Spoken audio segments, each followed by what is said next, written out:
Welcome to this edition of CPWN. I'm Clarence Sponsor. Today, we're going to talk about Waustralia Standard Time in the Atlantic.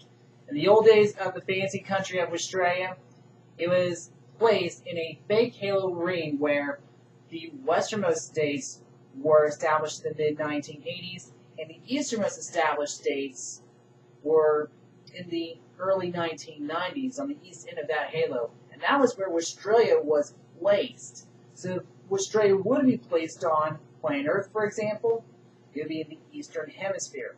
Well, just after my birthday last year, I realized this is a bit old, and now it's based off a fake planet that doesn't exist, where the earlier establishment dates, regardless of which calendar year it was established to start with, like January or February, would be in the western end of that map, while the later months are on the eastern end of the map. And while Australia was established between May and July. So it would be placed on the center of the map.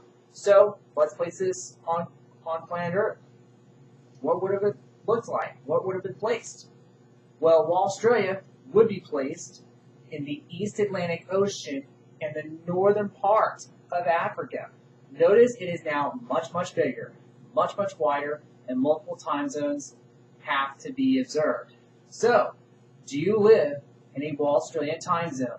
You are if you're in GMT-2, the westernmost Waustralian time zone, in places like Rio de Janeiro and Montevideo during their summertime. That is 3 hours ahead of New York City during U.S. Eastern Standard Time. We go to GMT-1 towards the central part of the Australian time zones, and that includes places like Cabo Verde and the Azores. You go to GMT +0 towards Central Australia, and that would include places like London, England, and Accra, Ghana. Going towards the Eastern Australian time zones, GMT +1, and that would include Paris, Berlin, and Miami. And then we have a special Australian time zone because of the circumstances last year. There's one additional easternmost time zone, or GMT +2, 7 hours ahead of New York City, and that would include places like Athens, Cairo, and Johannesburg. So, in Waustralia, it's a tropical paradise. So the time of day, the length of day, doesn't vary as much compared to places like Philadelphia or way up in Alaska. So daylight savings time is not a factor. No daylight savings time despite its multiple time zones. So let's look at each of the Waustralian time zones. So in places like Chotamal, Waikato Planet in the western part of Waustralia, they're 2 hours behind GMT, year-round. For places in Oakland-Annapolis, Palm City Island, Belfast, established in early June, they're only 1 hour behind GMT. For people that observe Greenwich Mean Time, that's the symbol for GMT, Wailua and Half Christmas, established towards the latter end of June, who observes a time zone. And then we go to places that were established in early July, like New Canberra and New Sydney. They will be an hour ahead of GMT. And then for our special friends in Promised Land, they will observe 2 hours ahead of GMT. So to recap this all, Waustralia now has multiple time zones stretching from GMT-2 to GMT +2, or 3 to 7 hours ahead of New York City during U.S.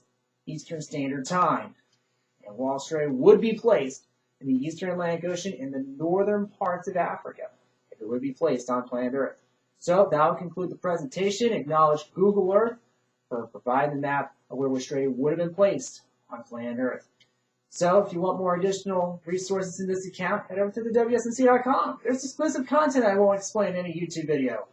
If you want more videos in this account, head over to Clarence Sponsor website network here on YouTube. I've done some recent videos, including a few Mother Nature Authority alerts due to a few recent winter storms in Monticello, Indiana. There's some severe weather greatest hit archive videos that you can't miss. There are also some traffic in which the video is speeded up that I think you should watch.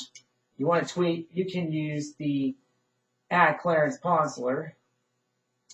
And for additional information about myself, you can head over to Google or Google Plus and search my name. So, that will do it for this edition of CPWN. Clarence Sponsor saying, have a nice day or evening if it's nighttime. Goodbye.